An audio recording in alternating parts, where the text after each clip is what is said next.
अस्सलाम वालेकुम। आज हम लोग नर्सिंग स्किल करेंगे administration of seeds bath. Objectives हमारे क्या होंगे? Definition, purpose, indications, contraindications, articles, procedure and special consideration. First of all देखते हैं कि सिड्स बाथ होती क्या है, कि जिसमें अगर नॉर्मली कहा जाए कि हम पेशेंट को गर्म पानी के अंदर बिठाते हैं। पर्पस इसका क्या होता है? ये एक हीलिंग प्रोसेस है पेरिनियल वाउंड्स का। सेकंड, ये रिड्यूस करता है स्वेलिंग को और इरिटेशन को। थर्ड, इससे क्या होता है, जो सर्कुलेशन होती है वो इंक्रीज़ हो जाती है। नंबर 4, ये रिलैक्सेशन प्रोवाइड करता है पेशेंट को। नेक्स्ट हमारे पास आता है इंडिकेशंस, कि किन सूरतों में हम सिड्स बाथ दे सकते हैं। तो अगर सर्जरी हुई हो एंडोरेक्टल रीजन की तो आप दे सकते हो, या इंसिजन हुआ हो पेरिनियम का, एपियोस्टमी का, तो आप कर सकते हो, या स्वॉलन या पेनफुल हेमोरॉइड्स हो तो तब आप सिड्स बाथ कर सकते हो। कॉन्ट्राइंडिकेशन, कि किन सूरतों में आपने अपने पेशेंट को सिड्स बाथ नहीं देनी है। डायबिटीज़ के पेशेंट को नहीं देनी है क्योंकि वो महसूस ही नहीं कर पाएगा। पेरिफेरल वैस्कुलर डिजीज़ को आपने नहीं देनी है, या इम्पेयर्ड पेरिफेरल सेंसरी फंक्शन के जिनकी सेंसरी फंक्शन बिल्कुल इम्पेयर्ड हो गई हो, वो महसूस करने की सलाहियत खो चुके हों। या इमीडिएट पोस्ट हेमोरेक्टमी, अगर किसी का पोस्ट हेमोरेक्टमी हुआ है, हेमोराइड को रिमूव किया गया है, तो उसके इमीडिएट सीधा ऑपरेशन होने के बाद आप उसको सिड्स बाथ नहीं दे सकते। आर्टिकल्स हमें क्या चाहिए होंगे? सिड्स बाथ बेसिन चाहिए होगा, वार्म वाटर चाहिए होगा जिसका टेम्परेचर 105 टू 110 डिग्री फ़ारेनहाइट होगा, या 40 टू 43 डिग्री सेंटीग्रेड होगा। मेडिकेशन इफ़ ऑर्डर्ड, अगर कोई डॉक्टर ने मेडिकेशन लिखी कि मेडिकेशन उस वार्म वाटर के अंदर डालनी है तो आप डाल सकते हो। बाथ थर्मामीटर चाहिए क्योंकि हमें टेम्परेचर मेंटेन करना है ताकि पेशेंट की स्किन डैमेज ना हो। क्लीन ग्लव्स चाहिए हमें, ऑप्टिमल है, टॉवल चाहिए, रोब और शीट चाहिए। अब देखते हैं इसका प्रोसीजर क्या है। फर्स्ट पॉइंट, कि आपने सबसे पहले क्या फिजिशियन का ऑर्डर चेक करना है एंड नर्सिंग केयर प्लान उसका देखना है। सेकेंड पॉइंट, आपने पेशेंट को आइडेंटिफाई करना है कि आपका कौन सा पेशेंट है।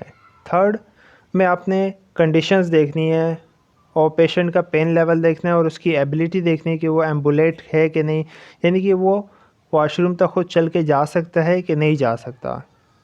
4, आपने अपने वॉश हैंड करने हैं। 5,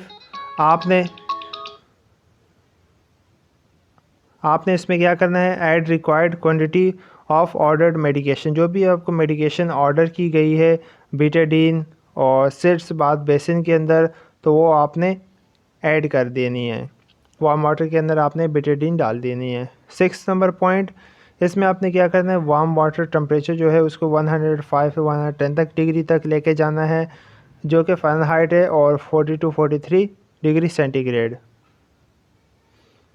नेक्स्ट हमारे पास आता है नंबर 7 में, आपने जो बेसिन है उसको लो स्टूल पोजीशन पे रखना है, या पोटी चेयर पे, या टॉयलेट बाउल पे आपने रख सकते हैं, या टॉयलेट सीट अप पे, यहाँ पे आपने बेसिन को रखना है।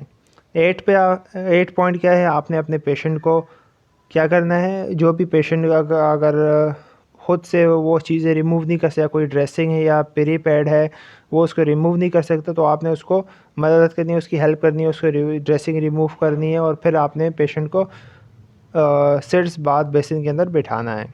उसके बाद आपने 9 पॉइंट में क्या करना है, आपने प्लेस करना है टॉवल को पेशेंट के थाई पे और उसको कवर करना है शोल्डर्स शीट के ज़रिए। नंबर 10, आपने पेशेंट को अनअटेंडेड नहीं छोड़ना, यानी अकेले छोड़ के आपने पेशेंट को नहीं जाना, और आपने पेशेंट को इंस्ट्रक्ट करना है कि वो अपने एनल स्फिंक्टर को रिलैक्स करे सिड्स बाथ लेते हुए।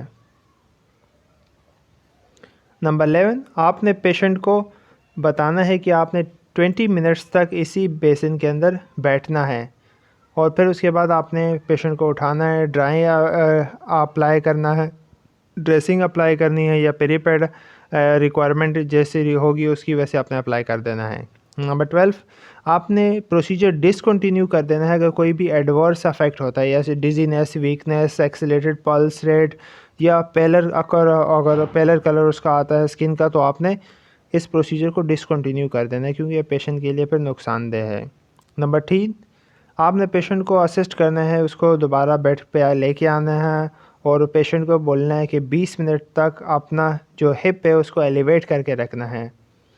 14 आपने क्लीन करना है and replace all usable articles.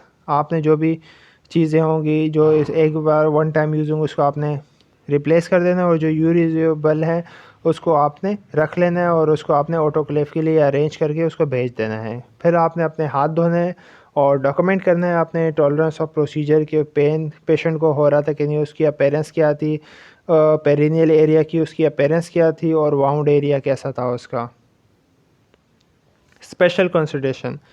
Special consideration में आपने क्या करना है कि आपने अगर देखना है अगर किसी पेशेंट को एपिड्यूरल एनेस्थीसिया दिया गया है तो आपने तब तक उसको सिट्स बात नहीं देनी जब तक कि उसकी सेंसेशन वापस नहीं आ जाए। जब उसकी सेंसेशन वापस आ जाए फिर आप सिट्स बात दे सकते हो, वार्म सिट्स बात दे सकते हो। और जब तक उसकी सेंसेशन वापस नहीं आती आप सिट्स बात नहीं दे सकते हो क्योंकि उससे फिर पेशेंट की स्किन के जलने का ख़तरा होता है। और चूँकि पेशेंट की सेंसेशन चली गई होती है तो वो महसूस नहीं कर पाएगा कि उसकी स्किन जल रही है कि नहीं जल रही है, इसलिए ये स्पेशल कंसिडरेशन में शामिल किया गया है। Thank you, hope you like it.